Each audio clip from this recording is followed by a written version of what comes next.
जय श्री राम। रामायण का स्मरण होते ही श्री राम, सीता, लक्ष्मण और भरत का नाम सहज ही मन में आता है। किंतु इसी सूर्यवंश में जन्मी एक ऐसी राजकुमारी भी थी जिनका जीवन त्याग, तप और धर्म की अप्रत्यक्ष परंतु गहरी धारा को दर्शाता है। उनका नाम था शांता। शांता अयोध्या के महाराज दशरथ और महारानी कौशल्या की पुत्री थी। इस प्रकार वे श्री राम की ज्येष्ठ बहन थी। राजा दशरथ के घनिष्ठ मित्र थे अंग देश के राजा लोमपाद और उनकी रानी वर्षों तक संतानहीन रहे।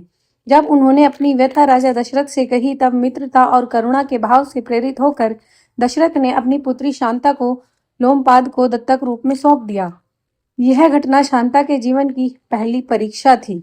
यहीं से उनके व्यक्तित्व में शांति, सहनशीलता और समर्पण का बीज अंकुरित हुआ। शायद इसी कारण उनका नाम पड़ा शांता। अंग देश में एक समय भयंकर अकाल पड़ा। धरती सूख गई, वर्षा रुक गई और प्रजा त्राही त्राही करने लगी।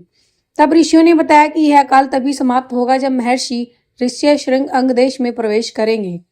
ऋष्यशृंग एक महान तपस्वी थे जिन्होंने स्त्री मुख कभी देखा तक नहीं था। उन्हें आश्रम से बाहर लाना असंभव सा था। इस कठिन कार्य का भार जिस पर आया वह थी राजकुमारी शांता। शांता ने कोई छल नहीं किया, कोई मोहजाल नहीं रचा। उन्होंने केवल वात्सल्य, श्रद्धा और सौम्यता से ऋष्यशृंग का हृदय जीत लिया। उनके साथ अंगदेश आने पर वर्षा हुई, धरती हरी हुई और प्रजा को जीवन मिला। इसी पुण्य अवसर पर राजा लोमपाद ने शांता का विवाह महर्षि ऋष्यशृंग से कर दिया।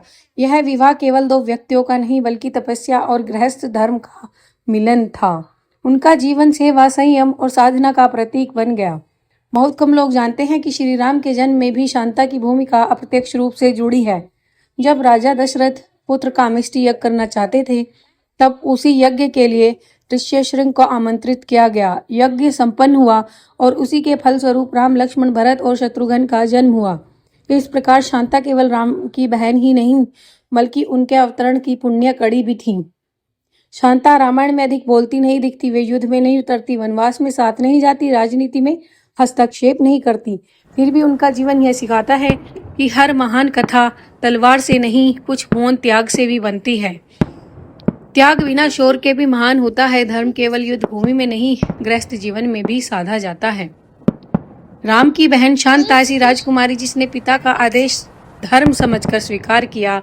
वे अपने नाम की तरह थी, सचमुच शांता, शांत, स्थिर और धर्ममयी। जय श्री राम।